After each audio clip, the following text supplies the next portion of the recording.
What if the gods weren't just distant figures in the sky, but living forces that could bless or curse your every move? Imagine the weight of knowing that your fate could be sealed by a mere whisper of the wind or the roar of a lioness in the night. In ancient Egypt, power wasn't just held by pharaohs. It flowed through the veins of deities who walked the thin line between protection and destruction. Beneath the golden sands of Egypt, their secrets lay hidden, their true power feared and revered. In part 1 of this series, we uncovered the legends of Ra, Osiris, Isis, Horus, and Anubis, gods who shaped the very fabric of life and death. Now, we lift the veil on the shadowy world of 5 more powerful gods whose influence could build empires or bring them to their knees. Dare to uncover the untold stories of Amun, Hathor, Thoth, Bast, and Sekhmet, gods whose whispers still echo through time. Amun, Amun, Amen, King of the Gods. The ascendancy of Amun to prominence in the New Kingdom is one of the most momentous developments in Egyptian religious history. Amun was once a local deity in Thebes, but as the city gained political clout, so did his sphere of influence. When he combined with Ra, the solar god, to become Amun-Ra, his ascent to the position of King of the Gods was confirmed. He was revered as the universe's creator and the ultimate ruler of the gods. After this union, propelled him to the top of the divine order. Amun possessed immense and omnipresent abilities. He was revered as the deity of the air, fertility, and creation, and he was thought to be in charge of the invisible energy that gave all living things their breath. Amun was frequently portrayed as a ram-headed figure with a twin-plume headdress and a crown ornamented with a solar disk, signifying his combined powers with Ra. He was a god of great terror and veneration because of his capacity to command the forces of nature and create life out of nothing. Thebes served as the focus of Amun worship, with the opulent temples of Luxor and Karnak serving as reminders of his might. Particularly the Karnak temple complex, with its enormous columns and finely carved reliefs portraying the god's victories, rose to prominence as one of Egypt's most significant religious locations.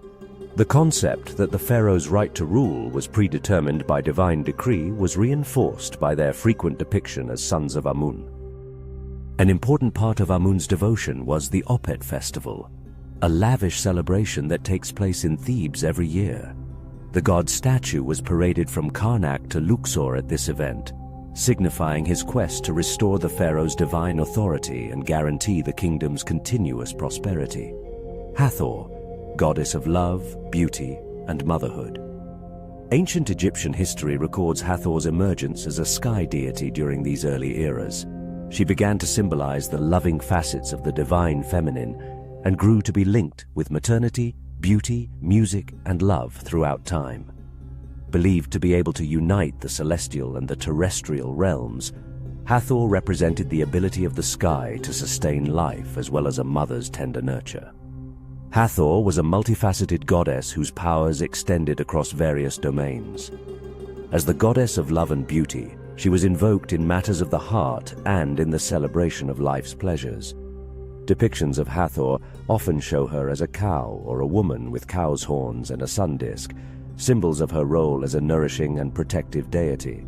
She was also known as the Lady of Turquoise, a reference to her patronage of miners and her connection to the precious stone, which was highly valued in Egyptian culture. There were centers of Hathor's cult that extended from the Delta to Nubia, demonstrating the extent of her worship. Grand festivals and everyday ceremonies were performed in her honor at the temple at Dendera, one of the main locations of her worship. A prominent occasion was the beautiful Feast of the Valley, wherein the statue of Hathor was transported over the Nile to the tombs of the dead, signifying her function as a guide for the afterlife. A musical instrument connected to Hathor's worship, the sistrum, was played during her festivals, which frequently featured joyful celebrations with song, dance, and other forms of entertainment. Thoth, god of wisdom and writing. Thoth, one of the most enigmatic deities in the Egyptian pantheon, was revered as the god of wisdom, writing, and knowledge. His origins are deeply intertwined with the moon, which he was believed to control. Thoth's role in the creation myth, and as a mediator between the gods, further solidified his position as a deity of immense wisdom and power. He was credited with the invention of writing and was seen as the divine scribe, recording the words and deeds of the gods. The spoken and written word could change the very fabric of existence, and Thoth possessed a great array of wisdom and knowledge. His representations of an ibis-headed man clutching writing instruments or lunar symbols were common, signifying his dual roles as the deity of the moon and the god of writing. Thoth was linked to law and justice, since he was said to have been instrumental in the afterlife heart-weighing ritual. He was also connected to time, because he was credited with creating the calendar. The principal place of worship for Thoth was Hermopolis, where his temple served as a hub for knowledge and insight. Thoth, the god scribe, was linked to the Book of the Dead, an elixir and compendium of spells and incantations intended to help the departed navigate the afterlife. He was seen as keeping a record of soul judgment, making sure that the good were rewarded and the bad were punished. This made his function in the hereafter extremely important. In addition to hymns and prayers that lauded Thoth's intelligence and asked for his aid in matters of knowledge and learning, worship of Thoth entailed offerings of writing instruments, papyrus and ink, Bastet, Bast, goddess of home and fertility. The powerful and protective facets of the divine feminine are symbolized by Bastet in her previous incarnation as a lioness goddess. Her image softened with time, though, and she began to be connected with domestic cats, signifying a change from a fierce goddess to a protective mother figure for the family and home. This development is a reflection of the shifting social dynamics in Egypt, where a greater focus was placed on safeguarding the family and home. As the goddess of birth, home and fertility, Bastet personified the protecting and nurturing facets of the divine.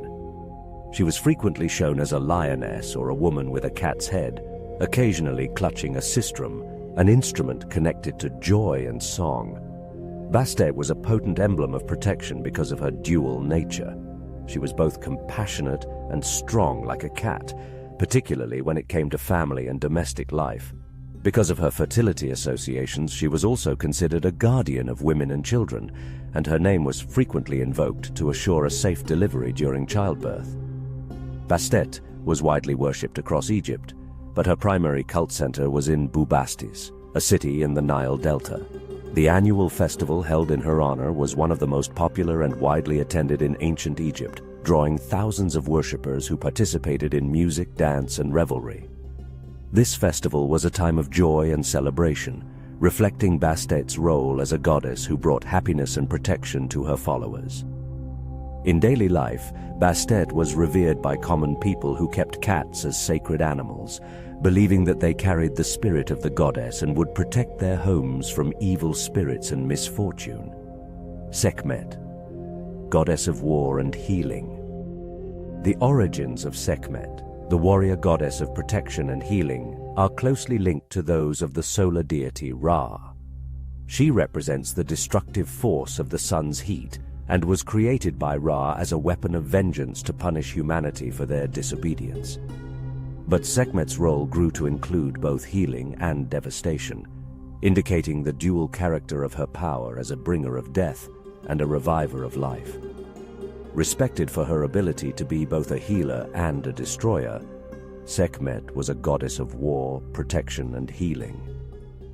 She was portrayed as a lioness-headed woman who was frequently adorned with the solar disk and Uraeus, which stood for her relationship with Ra and her function as the pharaoh's guardian. It was thought that Sekhmet's breath created the desert winds, and the pharaoh would call upon her might to vanquish foes and secure triumph. Sekhmet was revered as a healer who could cure illnesses and soothe suffering, despite her terrifying reputation. Sekhmet's worship was centered in Memphis, where she was associated with the healing practices of the time. Temples dedicated to Sekhmet often housed priests who were skilled in the medical arts, and rituals were performed to appease her wrath and invoke her healing powers. One of the key rituals was the Feast of Drunkenness, which was held to placate Sekhmet after her rage nearly destroyed humanity. During this festival, the goddess's statue was paraded through the streets, and participants would drink copious amounts of beer stained with red ochre, to symbolize the blood she was tricked into consuming, which pacified her and saved the world from her fury. The gods of ancient Egypt were far more than distant figures in the heavens. They were living forces that shaped the daily lives of the people, influenced the rise and fall of empires, and left a legacy that continues to captivate the imagination of the modern world. Amun, Hathor, Thoth, Bastet, and Sekhmet were deities of immense power and complexity, each embodying unique aspects of life, death, and the cosmos. Their worship was not merely a matter of ritual, but a profound connection to the divine, a way to navigate the mysteries of existence and to seek favor and protection in an unpredictable world. As we unravel the stories of these gods, we gain not only insights into the ancient Egyptian worldview, but also a deeper understanding of the timeless human quest for meaning, power, and transcendence.